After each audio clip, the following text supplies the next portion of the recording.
The Niners got off to a big lead, made it interesting. What did we learn from this win? Okay, I think we learned what we already knew. They can beat a crummy team. And let's be clear, the Dallas Cowboys are a crummy team. That coach is going to get fired either at the end of the year or before the end of the season. They can beat a team that can't stop the run. They can beat a team with a way overrated quarterback. So they can beat middle of the road or less teams some of the time because they've lost to some of those teams too. I think that's what I learned. What about you, Iggy? Yeah, they can beat a bad team. And even against a bad team, they can give away a multi-touchdown lead, and it can come down to the very, very end. They've done that so many times. It's like in this team's DNA. This Yeah, year's team. Iggy, they gave the ball back to Dallas with over 3 minutes left. Dallas they could have done checkmate. Now they weren't good enough to do it. The quarterback wasn't good enough. The play caller called some bizarre plays, long pass when all you had to do is work the clock, go down the field slowly. But against even a moderately good team, they might have lost that game. So, I don't know what other people are writing, but do we say because they beat the Dallas Cowboys, they're back? No, absolutely not. They're 4-4, which is about where they belong. They are, I wouldn't even say a pretty good team. They're an okay team. Um, they're they're an okay team right now, but they're not at the present moment. And we'll get into what happens when McCaffrey comes back. But at the present moment, this is not a Super Bowl team. No how, no way. Yeah, you can't say that this team is back on track to go to the Super Bowl and win it because they played great in the third quarter against the Cowboys. I mean, this team hasn't put together a full game yet. This team hasn't won back-to-back games yet. This team hasn't beaten a playoff team yet. So, to win a Super Bowl, they'd have to win 3 or 4 games in a row against playoff teams, and the Niners haven't shown that level of consistency yet. So it's a step in the right direction, but in the same time, it felt like the same kind of win they had a couple of weeks ago against the Seahawks that indicated nothing about how they would perform against the Chiefs. Absolutely. Yeah. And for people who want to say this proves we're back, that just proves you're a fan and you're entitled. If you're a fan and you want to see this as the Niners are back, God love you. You pay, you go to the stadium and all that. But to me, I mean, I'm really detached. It means they sort of like ran in place. They didn't get pushed back, but they didn't move forward. But they took care of business. A win in the NFL is big. They're 4-4, and the question now is, some seasons they had mediocre records and surged. Um, are they going to surge now? And we'll get into that a little later. I mean, that's the question, right?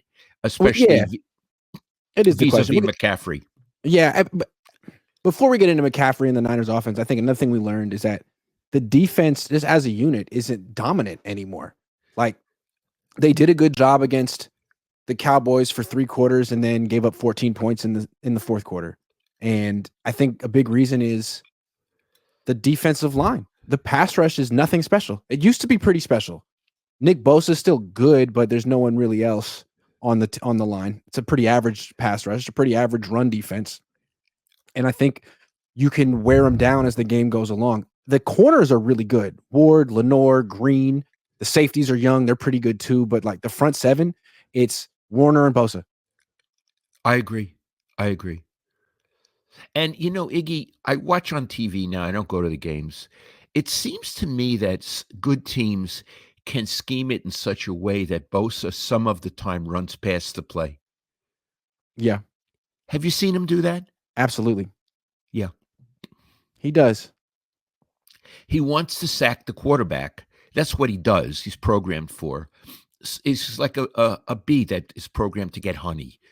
He does the one thing. And sometimes the play just goes past him and he's left in the backfield. And it's like he's selling out to get sacks, and yet he still only has 4.5, which is tied for like 20th most. Yeah. He's not taking over games the way it's not a bad defense, but it's definitely not a great defense. And when the Niners were contenders, they always had a defense that I think was better than their offense. And like the soul of the team. And Iggy, it's especially a not good offense in the defense in the fourth quarter. Definitely not. Not good. No. They I can't think close. one of the things like that makes their defense, that's keeping their team afloat and their defense afloat, is interceptions. They picked off Dak twice. They have 10 interceptions through 8 games, which is like second most in the league.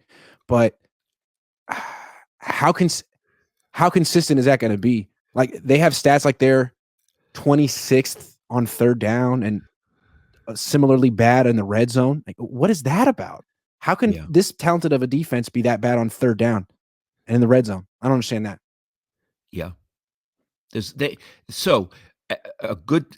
We're praising the win. We're moving on, but we're saying it doesn't really prove that much. And Iggy, I would say one other thing. We know very little. Usually, by after 8 games, you know a lot about a team. Mhm. Well, maybe we do know a lot about them. Maybe we know they have a questionable defense. They have a questionable defensive coordinator.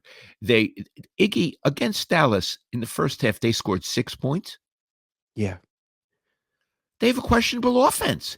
This is the 49ers, and they scored 6 points in the first half against those guys? And they scored 3 points in the fourth quarter. They really just played well for one quarter. 1 quarter, yeah. Yeah. Which is good. It's better than nothing. JDM 408 says, will there ever be a show with you, Lowell, and Mayoko? I wouldn't think so. Let me explain why. As many of you know, Mayoko is one of my best friends. I love Matt Mayoko, but he's on his own trajectory. He now has his own YouTube channel.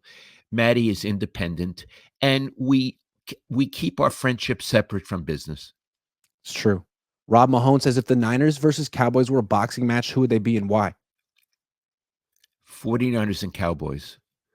Okay. Now, I go back a ways.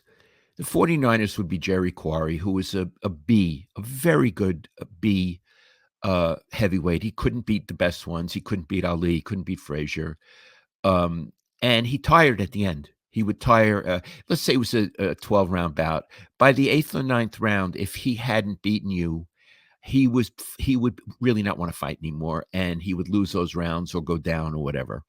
So, Cowboys, I would have to pick a bum. Like I don't know. I want to say Buster Douglas. He knocked out Tyson, but he went up against Holyfield, and I was at that fight. He got knocked out with one right hand in the second or the third round. He was really a bum. So I'd say Buster Douglas. Okay,